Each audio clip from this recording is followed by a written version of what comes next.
پیارا پاکستان کے پیارے دوستو، السلام علیکم۔ دوستو، آج کی اس انتہائی اہم ویڈیو میں ہم پاکستان آرمی کے کچھ افسران کی جانب سے اپنے سینئرز کے خلاف بغاوت کر کے ملک میں مارشل لا کے ذریعے خلافت قائم کرنے کے خفیہ منصوبے آپریشن خلافت پر بات کریں گے۔ وہ سارا پلان کیوں ناکام ہوا اور سارے کردار عین موقع پر کس طرح پکڑے گئے، یہ سب جاننے کے لیے ہمارے چینل کو سبسکرائب کر کے ویڈیو کو اینڈ تک ضرور دیکھیے گا۔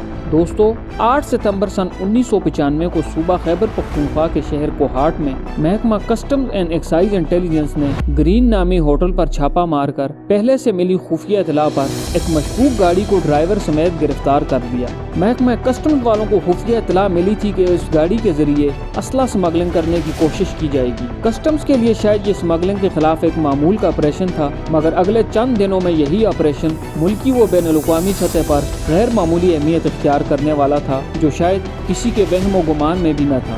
گاڑی میں سے 2 افراد گرفتار ہوئے، ایک اپنا تعارف حاضر سروس فوجی سپاہی مقصود اور دوسرا شخص اپنا تعارف قاری سیف اللہ اختر کے طور پر کروا رہا تھا۔ وہ دونوں حضرات صبح ہی راولپنڈی سے کوہاٹ پہنچے تھے۔ گاڑی اور دونوں ملزمان کو فوری طور پر سرکاری تحویل میں لے کر نامعلوم مقام پر منتقل کر دیا گیا۔ یہ سب بہت تیزی سے ہوا تھا۔ جب کسٹمز پولیس کو انٹیلیجنس حکام نے گرین ہوٹل کی پارکنگ میں چھاپا مارا تو دوسرا ڈرائیور یہ سارا واقعہ دیکھ رہا تھا۔ اس نے صورتحال دیکھی اور فوری طور پر ہوٹل کی پہلی منزل پر موجود کمرہ نمبر 8 میں بھاگتے ہوئے پہنچا، جہاں اس نے موجود اپنے 2 افسران کو خواص باختہ حالت میں یہ اطلاع دی کہ اس کا ساتھی ڈرائیور مقصود مولوی صاحب کے ساتھ گرفتار ہو گیا، جبکہ ان کی گاڑی بھی پولیس اپنے ساتھ لے گئی۔ ڈرائیور کی طرف سے دی جانے والی یہ اطلاع کمرے میں بیٹھے دونوں افراد کے لیے کسی دھماکے سے کم نہ تھی۔ ان دونوں افراد میں سے ایک فوج کے حاضر سروس بریگیڈیئر مستنصر باللہ اور دوسرے حاضر سروس کرنل لیاقت علی راجہ تھے، جبکہ کسٹمز پولیس کی طرف سے گرفتار کیے جانے والا قاری دراصل مشہور جہادی کمانڈر قاری سیف اللہ اختر تھا۔ محکمہ کسٹمز و انٹیلیجنس حکام کو اسلحہ سمگلنگ کی اطلاع دراصل فوج کی ملٹری انٹیلیجنس کی طرف سے فراہم کی گئی تھی۔ اس وقت محکمہ کسٹم انٹیلیجنس اور ملٹری انٹیلیجنس کے حکام کے گمان میں بھی نہیں تھا کہ کوہاٹ کے جس ہوٹل کے باہر سے گاڑی کو اسلحہ اور 2 افراد سمیت گرفتار کیا گیا تھا، اس ہوٹل کے اندر ہی اس اسلحے کے اصل خریدار موجود تھے۔ کسٹم حکام نے گاڑی کھولی تو گاڑی میں سے 26 کلاشنکوف، 5 راکٹ، 1 راکٹ لانچر اور 50 ہینڈ گرینیڈ برآمد ہوئے۔ کسٹم حکام کی طرف سے فوجی عدالت کو دیے گئے بیان کے مطابق 26 میں سے 17 کلاشنکوفوں پر خالصتان زندہ باد لکھا ہوا تھا۔ ان تمام ہتھیاروں کی خریداری کا آرڈر قاری سیف اللہ اختر نے دیا تھا، جس پر اس وقت کم و بیش 2 لاکھ روپے خرچ آئے تھے۔ سیف اللہ اختر کشمیر اور افغانستان میں جہاد کر چکے تھے اور جہادی حلقوں میں ایک جانا پہچانا نام تھے۔ سیف اللہ اختر کو اسلحہ خریدنے کے لیے پیسے بریگیڈیئر مستنصر نے دیے تھے، جبکہ انہوں نے اسلحہ درہ آدم خیل میں اسلحے کے ایک دکاندار حاجی فضل سے خریدا اور اسے کوہاٹ پہنچانے کی ذمہ داری سعد رسول نامی شخص کو سونپی۔ مستنصر باللہ کا خیال ہے کہ اسی سعد رسول نامی شخص نے ملٹری انٹیلیجنس کو اس معاملے کی مخبری کی تھی۔ مقدمے کی کارروائی کے مطابق یہ کہانی یہاں ختم نہیں ہوتی۔ ڈرائیور کی طرف سے کمرہ نمبر 8 میں موجود افسران کو پولیس چھاپے کی اطلاع ملتے ہی دونوں افسران فوجی سرکاری گاڑی میں بیٹھے اور راولپنڈی پہنچ گئے۔ راستے میں دونوں نے اپنے اپنے دفتروں میں اطلاع دینے پر اتفاق کیا کہ وہ کوٹلی میں کشمیر کی آزادی کے لیے بعض مجاہدین کو اسلحہ فراہم کرنا چاہتے تھے کہ کوہاٹ میں ان کا ڈرائیور اور گاڑی پکڑی گئی۔ بریگیڈیئر مستنصر نے پیشکش کی کہ وہ سارا الزام اپنے سر لے لیتے ہیں اور کرنل لیاقت دفتر میں یہی بتائیں کہ بریگیڈیئر کے مانگنے پر انہیں گاڑی دی گئی تھی، تاہم انہیں اس کے استعمال کا پتہ نہ تھا۔ البتہ کرنل لیاقت نے اس سے اتفاق نہ کیا۔ جب اس سارے واقعے میں ملوث کرداروں کو گرفتار کر لیا گیا تو وزیراعظم بینظیر بھٹو سے اس وقت کے army chief general Abdul Waheed Kakar نے فون پر رابطہ کر کے ایمرجنسی طور پر ملاقات کا وقت مانگا۔ راولپنڈی پہنچنے پر سب سے پہلے میجر جنرل ظہیر الاسلام عباسی کو اس معاملے سے آگاہ کیا گیا، کیونکہ یہ سارا منصوبہ انہیں امیر المومنین بنا کر ملک میں خلافت قائم کرنے کا تھا۔